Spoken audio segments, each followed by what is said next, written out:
uma mensagem que o apóstolo Paulo dirigiu à igreja de Tessalônica, os tessalonicenses, e ele mesmo disse que essas palavras eram palavras de consolo, palavras para que os irmãos pudessem usar para consolar uns aos outros, para trazer esperança ao coração deles. Bem verdade que nós vivemos um tempo de muita desesperança. O nosso coração tem buscado alguns panoramas políticos e não encontra a resposta. Na verdade, quando nós olhamos para a humanidade como um todo, nós temos encontrado inúmeros desafios. O sofrimento é algo muito presente nessa nossa experiência aqui. E, por vezes, somos tomados de tristeza e desesperança. A igreja em Tessalônica passava por isso. Eles estavam vivendo dias de muita tristeza. Tristeza por N motivos. O principal é porque algumas pessoas muito queridas da comunidade haviam falecido. Existia uma dúvida no coração daquele povo com relação ao que aconteceria a partir de então. Quando a morte batesse a porta, qual seria então o próximo passo? Isso estava deixando aquela comunidade entristecida. Paulo escreve essa carta aos Tessalonicenses num espaço muito curto de tempo, as duas cartas. E ele tinha meio que acabado de sair de Tessalônica. Paulo vai a esse local, passa ali em torno de 3 semanas, e a perseguição contra ele se aumenta, ele precisa sair da cidade de Tessalônica, então ele não conseguiu ensinar tudo o que deveria, ou pelo menos restava consolidar o ensino do apóstolo Paulo naquela igreja. Ele pede para Timóteo ficar lá e pastorear aquela igreja e trazer relatórios para ele. Num desses relatórios, ele descobre que a igreja estava triste, porque alguns irmãos haviam falecido e eles estavam sem esperança. Então, ele escreve essa carta de 1 Tessalonicenses, e logo em seguida, quando recebe mais notícias, a carta de 2 Tessalonicenses, para responder, para trazer esperança e conforto ao coração daquele povo, que mesmo acreditando no Senhor Jesus, mesmo havendo se convertido, estava com o coração sem esperança. A carta aos Tessalonicenses é uma das cartas que mais falam sobre a vinda do Senhor Jesus. Praticamente em todos os capítulos, na parte final, vai fazer-se menção à segunda vinda de Jesus. E isso era o que trazia esperança ao coração daquele povo. E eu te convido desde já a abrir a Bíblia junto comigo, em 1 Tessalonicenses, no capítulo 4, nós faremos a leitura a partir do versículo 13. Eu peço que durante o sermão você permaneça com a sua Bíblia aberta nesse texto, pois nós iremos ler alguns outros versículos posteriormente, e iremos também voltar a alguns versículos que serão lidos agora.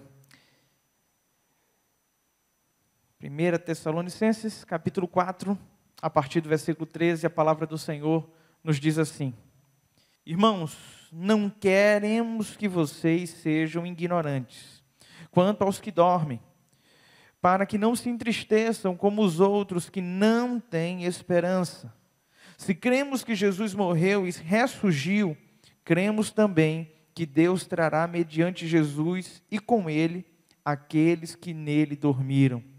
Dizemos a vocês pela palavra do Senhor, que nós, os que estivermos vivos, os que ficarmos até a vinda do Senhor, certamente não precederemos os que dormem. Pois, dada a ordem, com a voz do arcanjo e o ressoar da trombeta de Deus, o próprio Senhor descerá dos céus, e os mortos em Cristo ressuscitarão primeiro. Depois nós, os que estivermos vivos, seremos arrebatados com eles nas nuvens, para o encontro com o Senhor nos ares. E assim estaremos com o Senhor para sempre. Consolem-se uns aos outros com essas palavras. Vamos orar ao Senhor? Pai querido, te agradecemos por essa noite, te agradecemos por essa oportunidade de te cultuar, E te pedimos, Deus, fala ao nosso coração de uma maneira muito especial nesse dia. Que a tua esperança seja gerada dentro de cada coração, que a tua alegria seja, Deus, constante em nossa vida. Assim nós te oramos, no nome de Jesus. Amém. Sejam bem sinceros nesta hora. Quando vocês ouvem falar sobre a segunda vinda do Senhor Jesus, o coração de vocês se enche de alegria, de esperança, ou se enche de receio, de medo? Eu tenho percebido que nos nossos dias, quando nós falamos sobre alguns temas, é fácil de falar e é bom falar. E tem outros temas que deveriam ser gloriosos dentro da igreja, a igreja deveria vibrar, mas por conta de algumas interpretações erradas das Sagradas Escrituras, o medo vai tomando conta. A gente tem um evangelho, eu vou chamar de terrorista, que quando vai falar sobre coisas a respeito da segunda vinda de Cristo, foca muito mais naquilo que não é o ponto cerne da questão, que não é o auge da questão. Foca somente nas questões periféricas. Por exemplo, esse texto que nós acabamos de ler, é um texto que deveria nos dar esperança de que um dia poderemos rever amigos, familiares, pessoas que morreram em Cristo Jesus. Porém, quando as pessoas pregam sobre esse texto, eu tenho percebido conjecturas a respeito do que acontecerá com aqueles que não morreram em Cristo Jesus. Eu não sei porque toda vez que se vai falar sobre esse tema, as pessoas se preocupam mais com aquilo que não se pode apalpar, com aquilo que não se pode ter certeza, do que aquilo que é tão claro, aquilo que é tão evidente. Quando a gente vai estudar sobre o livro de Apocalipse, ou esse tema de uma forma geral, eu fico percebendo que os autores se preocupam tanto em trazer conteúdo para aquelas áreas que a Bíblia não é tão clara, do que, de forma muito contundente, pegar aquilo que é claro das Sagradas Escrituras e expor, trazendo esperança para o nosso coração. Nós temos algumas verdades que, independente do posicionamento teológico que você tenha, elas vão acontecer. Na verdade, nós temos alguns pontos que são pontos de convergência. O que é que vai acontecer ou como vai acontecer é que a gente não sabe. Mas, por exemplo, independente do posicionamento teológico, cremos que o Senhor Jesus vai voltar. Isso é um fato. Amém? Amém. Cremos que vai haver julgamento de vivos e mortos. Amém? O tempo a gente não sabe se é antes do milênio, pré-milênio, se existe milênio, essas coisas que alguns teólogos gostam de estudar. Mas a gente sabe que vai acontecer esse julgamento. A gente sabe que vai haver também uma ressurreição dos mortos. A gente acabou de ler sobre isso. Isso é um ponto. A Bíblia também fala que Satanás há de ser condenado. Também é um ponto que todos nós estamos em acordo. E o quinto ponto, que todo mundo está em acordo, é que vai haver um tempo que a paz será eterna. Haverá um tempo de tranquilidade, não haverá mais dor, não haverá mais choro, não haverá mais angústia, não haverá mais nada disso. Haverá um tempo de paz. Amém?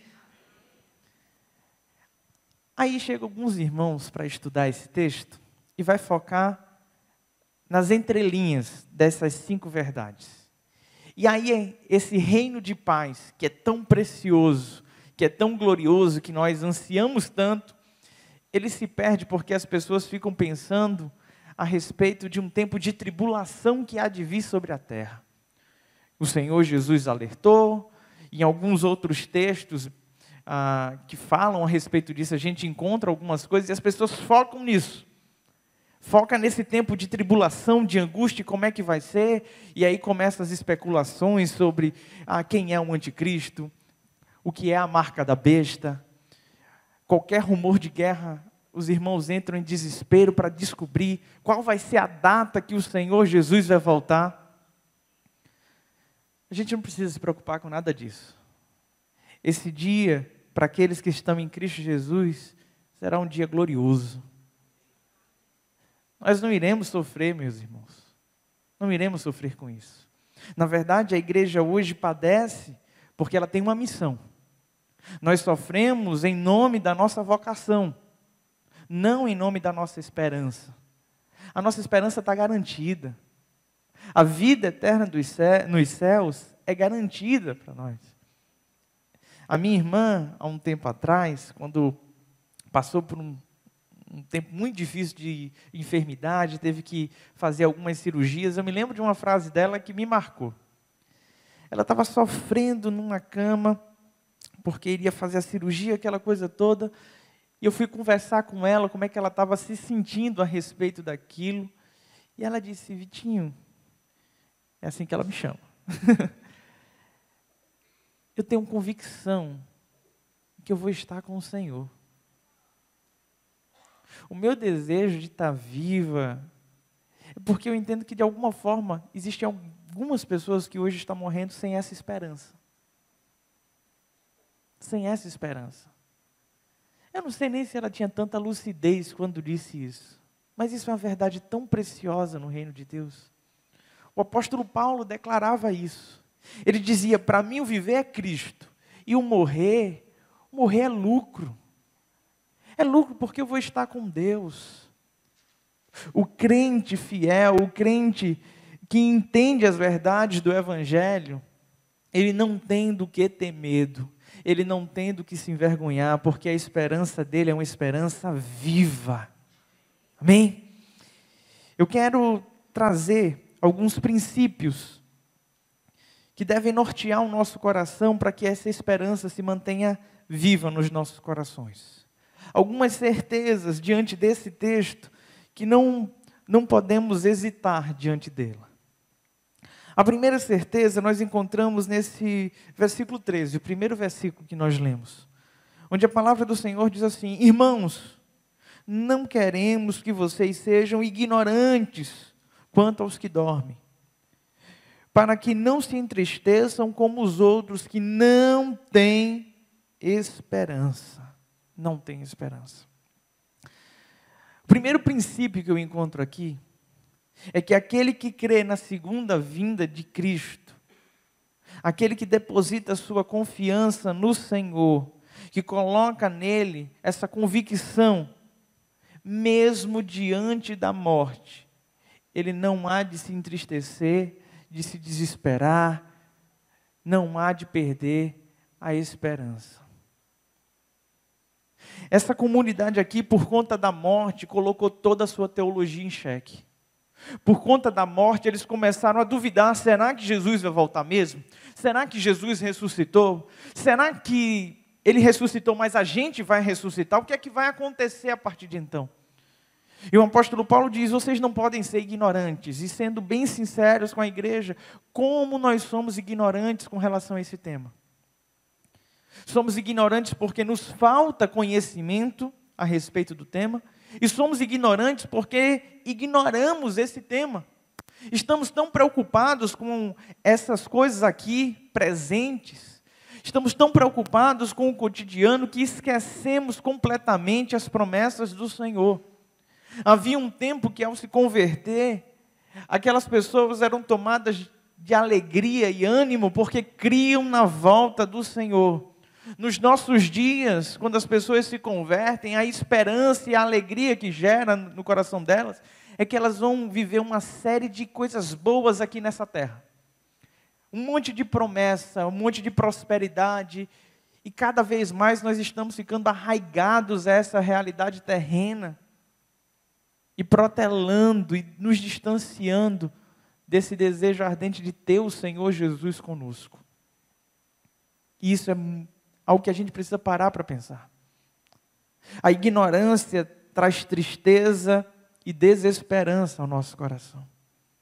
Não podemos ignorar um tema tão importante como esse.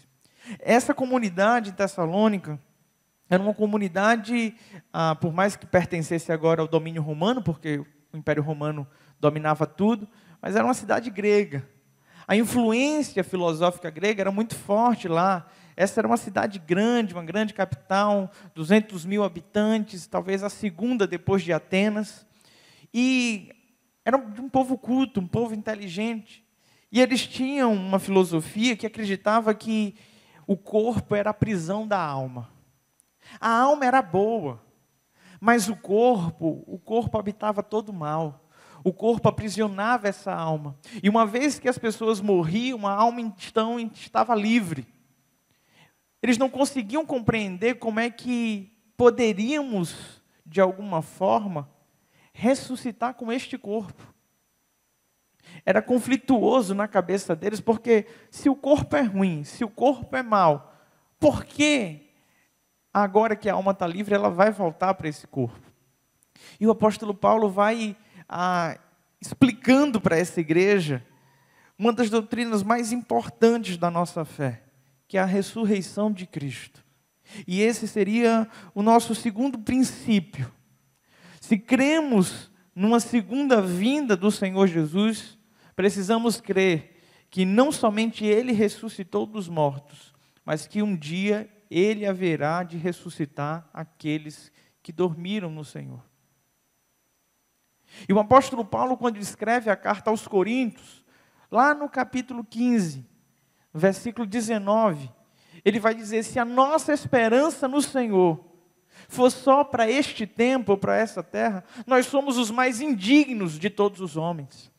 Ele, explanando esse texto, defendendo a ressurreição do Senhor Jesus, ele diz que se Cristo Jesus não ressuscitou, a nossa fé é vã. Se nós não cremos que Cristo pode ressuscitar os mortos, é vã a nossa fé, é vã o nosso culto, não adianta nenhum dos nossos esforços. E esse é um tema difícil. O apóstolo Paulo, certa vez, foi pregar num local chamado Areópago, lá em Atenas. Ele começa a pregar e os filósofos da época começam a se encantar com a sua fala. Começam a ficar impressionados com a sua capacidade, a sua eloquência, o seu conhecimento. Mas no meio do seu discurso, o apóstolo Paulo vai e fala sobre ressurreição. Naquele momento ele diz: não, peraí. Em outra oportunidade a gente ouve falar sobre isso. Como se dissesse: esse tema é loucura. Não faz sentido ressurreição dos mortos. Mas é através da ressurreição dos mortos que a fé cristã está pautada. Nós estamos convictos de que um dia estaremos face a face com o Senhor, quer tenhamos experimentado a morte ou não. Essa é uma realidade.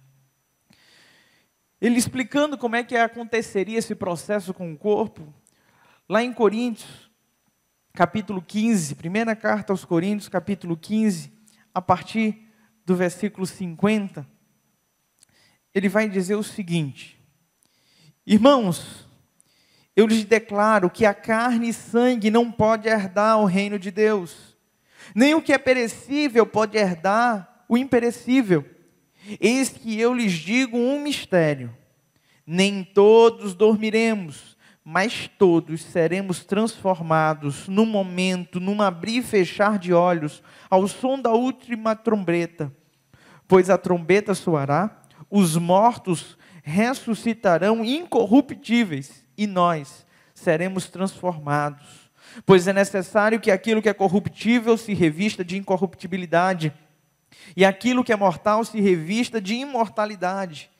Quando, porém, o que é corruptível se revestir de incorruptibilidade, e o que é mortal de imortalidade, então se cumprirá a palavra que está escrita: a morte foi destruída pela vitória. Esse dia será glorioso. Eu e você teremos um corpo transformado, um novo corpo, e agora não precisamos mais nos preocupar se essa matéria é má, se essa matéria é ruim, se nela não habita bem algum, porque isso que é mortal, isso que é perecível, vai ser transformado, antes que a gente tenha um encontro com Deus eterno, com Deus que é santo, com Deus que não pode ver corrupção. É necessário que passemos por tudo isso. O terceiro princípio que esse texto nos informa, nós iremos encontrar a partir do versículo 17, que diz assim: depois nós, os que estivermos vivos, seremos arrebatados com eles nas nuvens, para o encontro com o Senhor nos ares, e assim estaremos com o Senhor para sempre. Para sempre. Quando os mortos ressuscitarem, quando nós formos transformados e formos ao encontro do Senhor, estaremos lá para sempre. E essa é uma verdade que tem que ficar gravada no nosso coração. Um dia estaremos eternamente com o Senhor. Eu estava hoje na classe de EBD discutindo com alguns irmãos o livro de Romanos, a gente estudando o capítulo 5 do livro de Romanos, sobre o fruto da justificação pela fé, o que é que essa justificação nos possibilita, né? A paz com Deus, um livre acesso ao Pai, a certeza que Deus nos ama, e uma reconciliação com Deus. E a gente estava discutindo isso, pois a justificação por meio da fé permitiu que aquele pecador que outrora estava distante de Deus, agora pudesse se aproximar diante do Pai. E a partir disso, surge o que é o conceito do céu e o que é o conceito do inferno. Para o cristão, o céu não é um lugar de ruas de ouro, simplesmente. Não é um lugar lindo, de paz, de harmonia, onde os anjos cantam. Para algumas pessoas, isso parece não ser tão bom. Talvez alguns jovens digam: poxa, a eternidade cantando algumas músicas do coro, talvez não seja isso que eu estava esperando da eternidade. E quando se fala no inferno, se fala num lugar de dor, de ranger de dentes, de sofrimento eterno. E aí a pessoa fala: é melhor ouvir um coro cantando do que estar no inferno, então eu quero o céu. Algumas pessoas pensam a respeito do céu como redução de dano. Redução é o menos pior. Sabe o que é o céu? O céu é a presença de Deus. Não existe mais nada. Esqueça qualquer outro conceito. Pense que você vai estar eternamente ligado com o Pai. Ligado com Deus. E não existe lugar melhor para se estar do que na presença de Deus. O inferno é a ausência de Deus. E pouco importa se lá vai ser muito legal. Se não tem Deus, não é lá o nosso lugar. O Senhor nos criou para Ele, como disse Santo Agostinho, e a nossa alma só estará em paz, só encontrará sossego quando estiver no Senhor. Então não importa as propostas, o importante é que o céu é o lugar da habitação do Senhor, e é lá onde devemos estar. Às vezes a gente fica preocupado e começamos a conjecturar um monte de coisa que não é clara de fato nas Sagradas Escrituras. Como é que vai ser o céu? Como é que vai ser nossa rotina? O que é que iremos fazer? Se iremos reconhecer as pessoas? Se iremos sofrer porque sentiremos falta das pessoas? Meu irmão, nós estaremos face a face com aquele que é criador de todas as coisas, que é soberano, que domina todas as coisas, aquele que nos completa. Não há nada mais glorioso no universo, não há espaço para dor, não há espaço para sofrimento. Haverá plena alegria na presença do Senhor. Plena alegria na presença do Senhor. E essa verdade tem que estar gravada no nosso coração. Esse deve ser o maior anseio da igreja. O maior anseio. Sinceramente, não importa como ele será. Não importa se você crê que a igreja vai ser arrebatada e depois vai haver uma segunda vinda. Não importa se você acredita que esse arrebatamento e a segunda vinda é uma coisa só. Não importa se isso vai acontecer depois de 7 anos, depois de 3 anos. O importante é que eu e você, um dia estaremos face a face com Deus. Amém. Isso deve consolar o nosso coração, isso nos deve dar esperança. Eu queria te convidar a ler a sequência desse texto, a partir do capítulo 5. Leremos menos versículos do que lemos anteriormente. Vamos fazer a leitura do versículo 1 ao 4 e depois do 9 ao versículo 11. A palavra do Senhor diz assim, 1 Tessalonicenses, capítulo 5, a partir do versículo 1. Irmãos, quanto aos tempos e épocas, não precisamos escrever-lhes, pois vocês mesmos sabem perfeitamente que o dia do Senhor virá como um ladrão à noite. Quando disserem paz e segurança, a destruição virá sobre eles de repente, como as dores de parto a uma mulher grávida, e de modo nenhum escaparão. Mas vocês, irmãos, não estão nas trevas, para que esse dia os surpreenda como um ladrão. Versículo 9. Porque Deus não nos destinou para a ira, mas para recebermos a salvação por meio do nosso Senhor Jesus Cristo. Ele morreu por nós para que, quer estejamos acordados, quer dormindo, vivamos unidos a Ele. Por isso, exortem-se e edifiquem-se uns aos outros, como de fato vocês estão fazendo. Fica muito claro que a gente não deve se preocupar com esse tempo terrorista que alguns pintam, de terror, de caos, de guerra, de dores. Nós não fomos destinados a isso. O Senhor não nos preparou para esse momento. O Senhor preparou para que eu e você estivéssemos com Ele. Dentro desse bloco eu encontro mais alguns princípios. E esses são bem mais rápidos e mais simples. O primeiro é que a vinda do Senhor é certa. Não há sombra de dúvidas de que Ele vai voltar. O texto diz, irmãos, quanto aos tempos eu não preciso escrever, porque vocês sabem que o dia do Senhor virá. Ele virá. Vocês sabem que esse dia vai vir como um ladrão à noite. Isso é uma plena certeza. O dia do Senhor virá. Pedro diz que algumas pessoas têm esse dia como um tardio, como se o Senhor estivesse atrasando para cumprir a sua promessa. E o que Pedro responde a essas pessoas é que ele não é tardio, mas Deus está sendo misericordioso, para que outras pessoas sejam também alcançadas e possam desfrutar desse dia glorioso. Uma verdade que precisa ficar firme no nosso coração é que esse dia vai acontecer. A segunda, com base nesse mesmo texto que nós lemos, esse mesmo versículo, é que esse dia será um dia de surpresa. O Senhor Jesus, quando estava aqui na terra, Ele disse que o dia, a hora, somente o Pai saberia. Então, nós de fato não sabemos quando é que isso vai acontecer. Porém, com base nesse texto, nós não seremos surpreendidos de maneira negativa. Essa surpresa vai ser uma surpresa boa na vida da igreja. Diante desse tempo de certeza e surpresa, o apóstolo Paulo nos dá algumas orientações. E esse é o último princípio que eu gostaria de comunicar à igreja.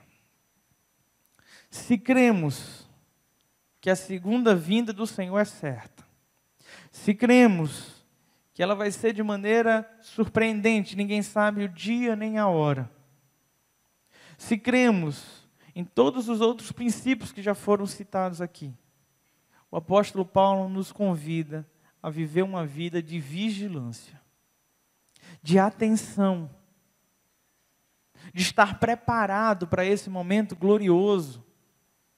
Ele vai fazer uma figura de linguagem aqui num bloco que eu não li para os irmãos, que fala sobre aqueles que são da noite e aqueles que são do dia. E ele disse, fiquem atentos. A maioria das parábolas bíblicas falando sobre o dia do Senhor, o dia do juízo, o próprio Senhor Jesus sempre falava, estejam alertas, estejam vigilantes. Se você for parar para pensar na maioria delas, a maioria delas requer de mim, de você, um estado de atenção. Quando nós pensamos sobre a parábola das virgens, que 5 eram prudentes e 5 não eram prudentes. Qual é o alerta que nós recebemos nessa parábola? Que devemos ter atenção, estar preparados. Quando nós ouvimos falar sobre a parábola do senhor fazendeiro que vai embora e deixa ali um servo administrando o seu patrimônio, e esse senhor vai chegar a qualquer momento, o que é que ela nos alerta? A ficarmos atentos, porque a qualquer momento esse dia vai chegar. Russell Shedd dizia que o dever do cristão se resumia em uma única palavra: vigiar. Vigiar. Nós precisamos vigiar. Nós precisamos estar prontos para esse momento glorioso. É isso que o Senhor espera da sua igreja. E à medida que o tempo passa, nós vamos sendo embalados por um sono. Nós vamos adormecendo na fé. Nós começamos a conjecturar de que esse dia glorioso não é mais para a nossa geração, é para uma outra. Quando o apóstolo Paulo escreve essa carta, existia nitidamente uma convicção de que essa vinda do Senhor era para aqueles dias. E talvez você me pergunte, mas pastor, já se passaram 2000 anos. Cada geração precisa viver como se a vinda do Senhor fosse hoje, fosse agora. Precisamos viver em caráter de urgência. Os dias são maus. E o clamor da igreja deve ser: Maranata, ora vem, Senhor Jesus. Esse deve ser o nosso clamor, esse deve ser o nosso maior desejo. É com essas palavras que o apóstolo Paulo confortava e consolava o coração da igreja daquele tempo. Eu espero que essa igreja possa depositar a sua inteira confiança no Senhor nisso. Eu espero que o que conforte o teu coração não seja simplesmente uma promessa de cura, uma promessa de riquezas, uma promessa de um casamento bem-sucedido, porque essas coisas são passageiras. A caminhada do cristão deve estar naquelas coisas que não são visíveis, que não são palpáveis. O nosso olhar precisa estar no Senhor. Vivemos por fé e não por vista. E é somente dessa forma que esse dia vai ser um dia de alegria na nossa vida. Eu quero orar com a igreja. Eu quero te convidar nesse momento a fechar os teus olhos, curvar a tua cabeça. A equipe de louvor já pode subir. E nesse momento eu te convido a um movimento de oração onde você se questione a respeito de como você tem encarado esse dia. E se hoje você se encontra nesse lugar cheio de medos, de receio, se você tem dúvidas com relação se esse dia é um dia que será de alegria para você, se você tem medo de não estar com o Senhor nesse dia, esse é o momento de você orar ao Senhor e dizer: Deus, tira do meu coração todo temor. Tira do meu coração toda dúvida. Eu quero estar com o Senhor. Se você está nesse lugar e você tem plena convicção da sua salvação, você tem certeza que um dia você estará no céu, mas você ainda não descobriu a beleza de desfrutar da presença do Senhor. Você tem tomado essa decisão e vivido a tua vida simplesmente por medo do inferno. Esse é o momento de você deixar esse medo de lado, entender que Deus tem algo maior para você, algo melhor para você. De olhos fechados e cabeça baixa, ora ao Senhor, manifestando o teu desejo com relação a esse dia. Se você está nesse lugar e você perdeu parentes queridos, e você se questiona com relação à salvação dessas pessoas, entregue esse juízo ao Senhor. Ora ao Senhor dizendo: Deus, tira essa angústia do meu coração, me faz crer na verdade do teu evangelho, que diz que um dia vivos e mortos estarão na tua santa presença.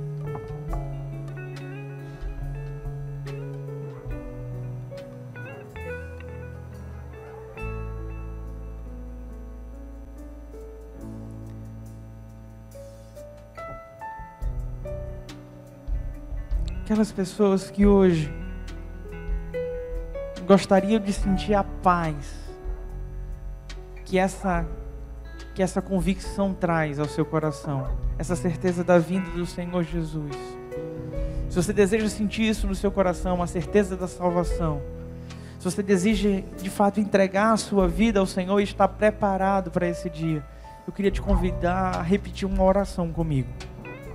Se você deseja se reconciliar com o Senhor, ou aceitar Ele como seu Senhor, eu te convido nesse momento a colocar a mão no teu coração e repetir comigo uma oração. Vamos orar ao Senhor.